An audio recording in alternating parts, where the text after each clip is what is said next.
Friends, आज हम HTML का नेक्स्ट पार्ट नंबर 3 देखने जा रहे हैं, जो कि हमने स्टार्ट किया था बेसिक टू एडवांस HTML। ठीक है, जो हमारे पास आज का टॉपिक रहने वाला है वो सबसे पहले प्रिजर्व फॉर्मेटिंग रहेगा, non breaking space, HTML elements, इसका ओवरव्यू देखेंगे, HTML टैग क्या होता है और एलिमेंट क्या होता है, इन दोनों के बीच में जो डिफरेंस रहने वाला है वो देखेंगे। और जो हमारे पास नेक्स्ट रहेगा यानी कि फिफ्थ टॉपिक रहेगा नेस्टेड का रहेगा, यानी कि जो हम यूज़ करते हैं HTML डॉक्यूमेंट के अंदर, तो किस तरीके से एक टैग दूसरे टैग के कनेक्ट में रहता है। ठीक है, तो हमारे पास जो प्रिजर्व फॉर्मेटिंग है सबसे पहला टॉपिक, सबसे पहले हम प्रिजर्व फॉर्मेटिंग के बारे में देखते हैं। तो जो हमारे पास प्रिजर्व फॉर्मेटिंग होता है, एक्चुअली किसी भी कंटेंट को जिस तरीके से हमने HTML डॉक्यूमेंट के अंदर लिखा है, मैं चाहता हूँ वो सारा का सारा ठीक वैसे ही प्रिजर्व रहे जैसे कि मैंने डॉक्यूमेंट के अंदर लिखा है। तो उसके लिए हम क्या करते हैं, प्रिजर्व फॉर्मेटिंग यूज़ करते हैं। ठीक है, और इसको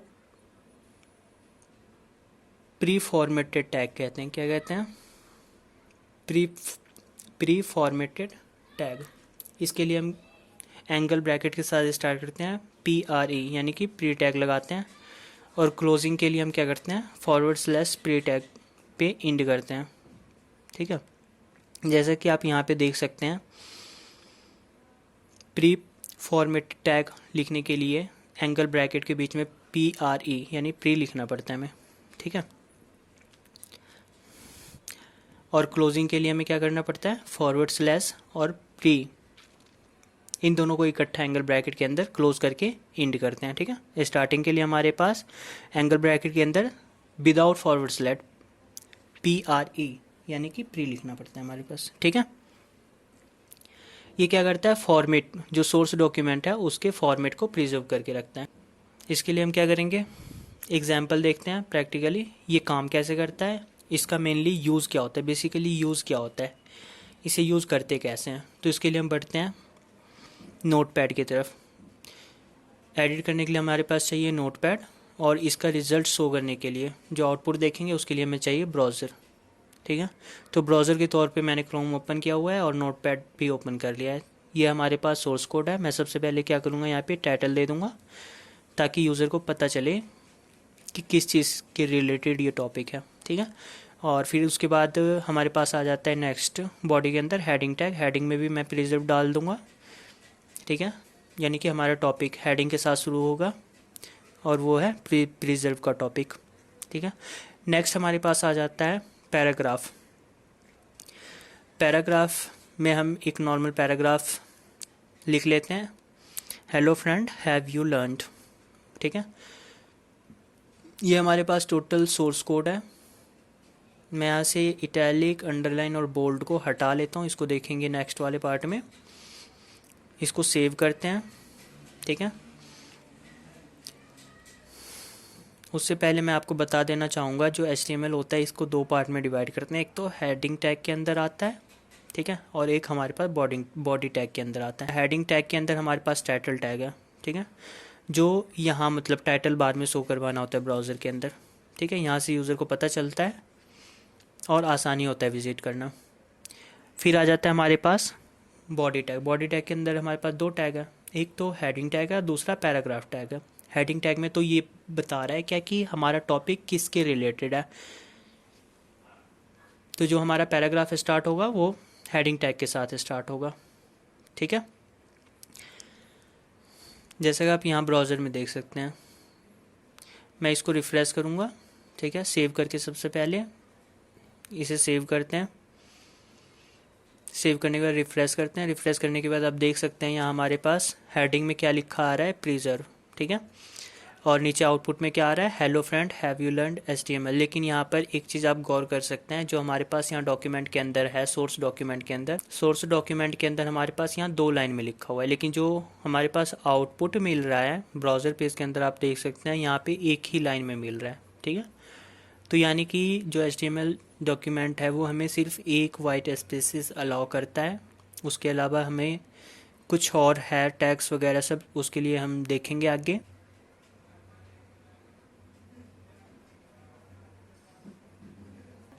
हमारे पास आउटपुट हमने जैसा सोर्स डॉक्यूमेंट में लिखा था ठीक उसी तरह से हमारे पास आउटपुट स्क्रीन पर भी शो हो रहा है, ठीक है। तो ये जो स्पेसेस आ रहा है यहाँ पे एक्स्ट्रा स्पेसेस देने की वजह से आ रहा है। सोर्स डॉक्यूमेंट में मैंने जो एक्स्ट्रा स्पेसेस दिए हैं उसकी वजह से वहाँ पे एक्स्ट्रा ब्राउज़र में स्पेस शो हो रहा है। तो मैं इसको हटा देता हूँ, सेव करके रिफ़्रेश करता हूँ पेज को, तो आप देख सकते हैं यहाँ पे लेफ़्ट अलाइन हो चुका है, ठीक है। जो हमारे पास लाइन है वो लेफ़्ट अलाइन हो चुका है, ठीक है। तो इस तरीके से आप जो है फॉर्मेट को प्रिजर्व कर सकते हैं ताकि आप देख सकते हैं। अभी मैं फ़िलहाल के लिए इसे क्लोज़ करता हूँ, ठीक है। नेक्स्ट बढ़ते हैं इस टॉपिक के साथ। नेक्स्ट टॉपिक जो हमारे पास है वो नॉन ब्रेकिंग स्पेसेस है, ठीक है। नॉन ब्रेकिंग स्पेसेस होता क्या है एक्चुअली, जो हमारे पास वेब ब्राउज़र होता है, ठीक है। मैंने पहले भी जैसे कि अभी बताया कि जो हमारे पास एक्स्ट्रा स्पेसेस अगर ब्राउज़र के अंदर देने होते हैं टेक्स्ट के बीच में, तो हम वहाँ पे एक्स्ट्रा स्पेसेस नहीं दे सकते हैं। क्यों? क्योंकि जो हमारे पास HTML डॉक्यूमेंट है वो हमें सिर्फ एक ही वाइट स्पेस अलाउ करता है, ठीक है। नेक्स्ट के लिए हम क्या करते हैं, नॉन ब्रेकिंग स्पेस यूज़ करते हैं, ठीक है। और जो क्लाइंट ब्राउज़र पे जो शो होता है, जैसे अगर मैं टेक्स्ट को ब्रेक करना चाहता हूँ या एक्स्ट्रा स्पेसेस वगैरह सब देना चाहता हूँ, तो हम क्या करेंगे, नॉन ब्रेकिंग स्पेसेस को यूज़ करेंगे, ठीक है। तो जो नॉन ब्रेकिंग स्पेस होता है उसे %NBSP इस तरीके से लिखना होता है हमें, जिस चीज़ के बीच में एक्स्ट्रा स्पेस देने होते हैं, ठीक है। नॉर्मल स्पेस से ये अलग है। और फिर उसके बाद जो है मतलब क्या कि चाहे हम जितने नंबर ऑफ स्पेसेस अगर देना चाहें हम उतने दे सकते हैं, किसकी वजह से, नॉन ब्रेकिंग स्पेसेस की वजह से, ठीक है। तो जो नॉन ब्रेकिंग स्पेसेस लिखना होता है वो हमें %NBSP के साथ लिखा जाता है, ठीक है। तो यहाँ पे हम जो आप देख सकते हैं मैंने यहाँ पे हाईलाइट भी किया है, ये वाइट स्पेसेस है यानी सिंगल स्पेस को अलाउ करता है, ठीक है। अगर मैं इन सब के बीच में अगर एक्स्ट्रा स्पेसेस दूँ तो हमें क्या लगाना पड़ेगा, %NBSP यूज़ करना पड़ेगा, ठीक है। तो अभी मैं प्रैक्टिकली दिखाता हूँ। नोटपैड पे वापस चलते हैं, ठीक है। उसके साथ में हमारे पास आउटपुट के लिए एक ब्राउज़र भी होना चाहिए, ठीक है। मैंने यहाँ पे दोनों चीज़ ओपन कर लिया है। तो मैं यहाँ पे हेडिंग वापस चेंज करता हूँ। हमारा टॉपिक है non breaking space.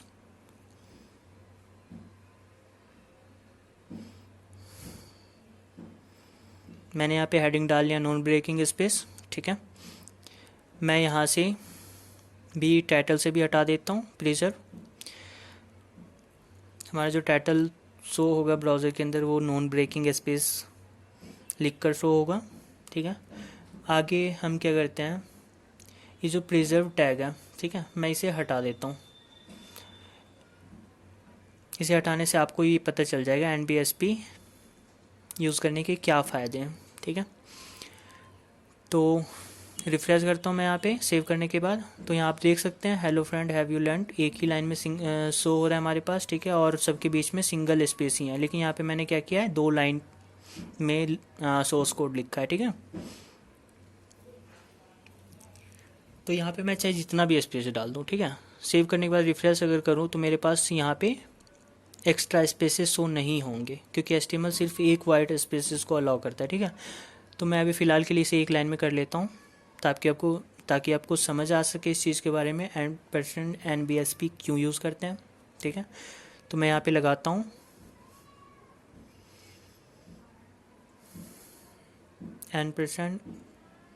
%NBSP, sorry यहाँ पे N आ जाएगा, NBSP, ओके। मैं इसे सेव करता हूँ, ठीक है। यहाँ पे मतलब ये एक एक्स्ट्रा स्पेस आ चुका है। मेरे पास पहले एक स्पेस था, ये मेरे पास एक एक्स्ट्रा स्पेस आ चुका है। अब इसे मैं सेव करता हूँ। सेव करने के बाद मैं यहाँ पे रिफ़्रेश करूँगा पेज को। वेब ब्राउज़र के अंदर आप देख सकते हैं एक स्पेस एक्स्ट्रा आ चुका है, यानी कि एक वाइट स्पेस मेरे पास पहले था और दूसरा स्पेस हमारे पास %NBSP लगाने से आया, ठीक है। मैं चाहता हूँ अगर एक स्पेसिस और डालूँ तो मैं क्या करूँगा, एक और %NBSP यानी कि नॉन ब्रेकिंग स्पेस लगाऊंगा मैं, ठीक है। %NBSP, okay. इसे सेव करते हैं। सेव करने के बाद हम क्या करेंगे, इसे रिफ़्रेश करेंगे पेज को, वेब ब्राउज़र पेज को। यहाँ पे आप देख सकते हैं मैंने एक एक्स्ट्रा स्पेस डाली है इस बीच में, तो जो %NBSP यानी इन दोनों के बीच में जो एक एक्स्ट्रा स्पेस है वो काउंट नहीं होगा, ठीक है। पहले वाले %NBSP से पहले जो स्पेस है वो काउंट होगा, और बाकी दो %NBSP लिखा हुआ है, 2 स्पेस ही है, टोटल मिला के 3 स्पेस है। यहाँ पे जो हमारे पास स्पेस बचा है वो 3 स्पेस, यानी कि हैव और यू के बीच में हमारे पास 3 स्पेसेस है टोटल, ठीक है। अभी के लिए फ़िलहाल मैं इसे बंद करता हूँ, नेक्स्ट टॉपिक पर बढ़ता हूँ मैं, ठीक है। तो जो नेक्स्ट टॉपिक है हमारे पास वो HTML एलिमेंट्स है। इसका ओवरव्यू देखेंगे, उतना ब्रीफली नहीं जाएंगे हम इसमें, प्रैक्टिकली सबसे ज़्यादा इम्पॉर्टेंट है। तो यहाँ पे जो HTML एलिमेंट होता है वो स्टार्टिंग टैग से डिफाइन होता है, ओके। अगर हमारे पास दूसरा कंटेंट होता है उस टैग्स के अंदर, तो हमें क्या करना पड़ता है, उसे इंड करने के लिए यानी कि क्लोज़ करने के लिए हमारे पास क्लोजिंग टैग है, उसे क्लोजिंग टैग लगा करके इंड करना पड़ता है हमें, ठीक है। कंटेंट होता है उस टैग्स के अंदर, तो हमें क्या करना पड़ता है, उसे इंड करने के लिए यानी कि क्लोज़ करने के लिए हमारे पास क्लोजिंग टैग है, उसे क्लोजिंग टैग लगा करके इंड करना पड़ता है हमें, ठीक है। इंड करने के लिए क्या करना पड़ेगा, हमें क्लोजिंग टैग यूज़ करना पड़ेगा। और क्लोजिंग टैग मैंने पहले भी कई सारा वेब डॉक्यूमेंट में क्लोज़ करके बताया हुआ है, टैग्स और कंटेंट्स वगैरह सबको। उसके लिए हमें क्या करना पड़ता है, फॉरवर्ड स्लैश के साथ दिखाना पड़ता है, ठीक है। फॉरवर्ड स्लैश के साथ जो हमने फर्स्ट में टैग यूज़ किया उसके साथ इंड करना पड़ता है। जैसे कि आप यहाँ पे देख सकते हैं, स्टार्टिंग टैग के लिए हमने क्या किया है, पैराग्राफ टैग का यहाँ पे हम शो कर रहे हैं। सबसे पहले पैराग्राफ क्लोज़ करने के लिए हमने क्या किया, फॉरवर्ड स्लैश P के साथ क्लोज़ किया, और यहाँ पे हमारे पास क्या है, कंटेंट। फिर उसके बाद हमारे पास जैसे इन टैग के लिए हमारे पास जैसे हेडिंग है, हेडिंग के लिए क्या करना पड़ता है, फॉरवर्ड स्लैश H1 लिखना पड़ता है, यानी कि शुरुआत में भी मेरे पास H1 है, यानी कि स्टार्टिंग टैग H1 है। यहाँ पे हम H2 नहीं लगा सकते हैं इंड करने के लिए, क्योंकि शुरुआत में हमारे पास H1 है, ठीक है। जो हमने स्टार्टिंग में डाला है वही यहाँ पे डालना होगा हमें। ऐसा नहीं कि हमने H1 लिखा है और क्लोज हम H2 से कर रहे हैं, इसका अलग मीनिंग लेता है HTML डॉक्यूमेंट, ओके। फिर उसके बाद हमारे पास नेक्स्ट आ जाता है डिवीज़न टैग, ठीक है। डिवीज़न टैग को भी उसी तरह क्लोज़ करते हैं जैसे बाकी टैग्स को क्लोज़ करते हैं, फॉरवर्ड स्लैश के साथ, ठीक है। और यहाँ पे क्या होता है, हमारे पास कंटेंट होगा, ठीक है। एक्चुअली हमारे पास कई सारे लाइंस वगैरह सब है, उसके बीच में अगर अलाइनमेंट के साथ कोई डिवीज़न डालना होगा तो उसके लिए हम क्या करते हैं, डिवीज़न टैग यूज़ करते हैं। और ब्रेकिंग टैग मैंने पहले भी बता चुका है, अगर आपने नहीं देखा है तो पिछले वाले वीडियो में जाके देख सकते हैं, मैं उसका लिंक भी डिस्क्रिप्शन में डाल दूँगा, ओके। तो ब्रेकिंग स्पेस जो है लाइन को ब्रेक करने के लिए यूज़ किया जाता है।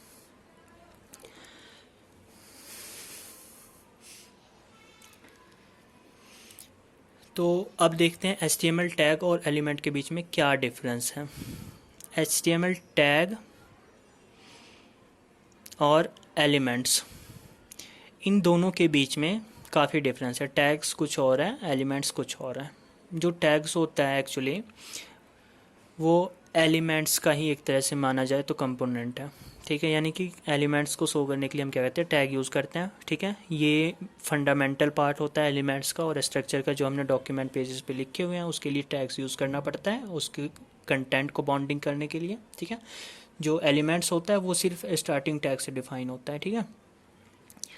फिर उसके बाद नेक्स्ट पॉइंट हमारे पास आ जाता है, देखते हैं नेक्स्ट पॉइंट में क्या कहता है हमें। एक्चुअली जो सेकंड पॉइंट है हमारे पास टैग का, वो पेयर में होता है, मतलब स्टार्ट और इंड के पेयर में, ठीक है। स्टार्टिंग टैग के लिए हम क्या करेंगे, स्टार्ट टैग, जैसे कि अभी मैंने पिछले उसमें स्लाइड में बताया था कि हेडिंग टैग जब हम यूज़ करते हैं तो हेड लिखना पड़ता है, और उसे क्लोज़ करने के लिए फॉरवर्ड स्लैश के साथ हेड क्लोज़ कर देते हैं। बॉडी टैग के लिए भी ठीक उसी तरह बॉडी टैग लगाते हैं स्टार्टिंग में, उसके बाद फॉरवर्ड स्लैश के साथ हम क्या करते हैं, एंगल ब्रैकेट के अंदर क्लोज़ करके बंद कर देते हैं, उसे इंड कर देते हैं, ठीक है। तो ये तो टैग का था। टैग के बाद जो हमारा सेकंड पॉइंट एलिमेंट है, उसमें क्या होता है कि जो कंटेंट वगैरह सब है, ठीक है, क्लोजिंग टैग के साथ इंड किया जाता है। मतलब एलिमेंट टैग पे डिपेंडेंट है लेकिन टैग एलिमेंट पे डिपेंडेंट नहीं है, ठीक है।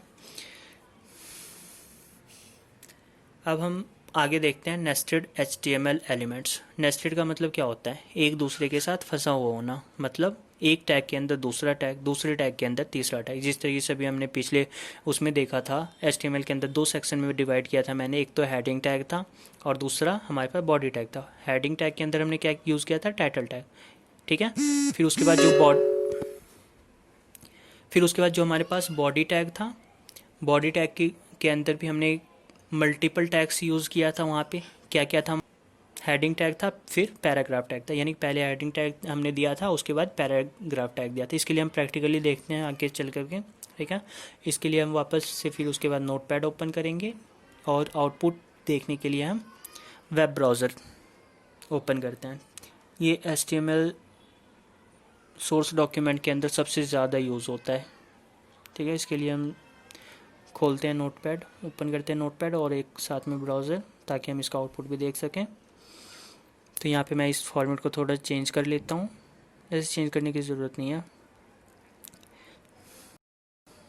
ये हमारे पास ब्राउज़र पेज है इधर, ठीक है। अभी आप यहाँ पे देख सकते हैं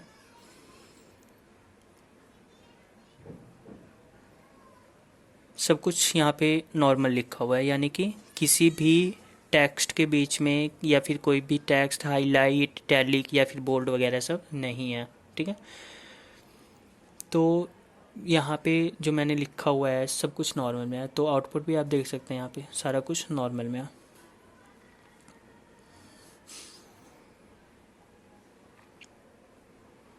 यहाँ पे कुछ भी हाईलाइटेड नहीं है, ब्राउज़र के अंदर सब कुछ नॉर्मल में है, ठीक है।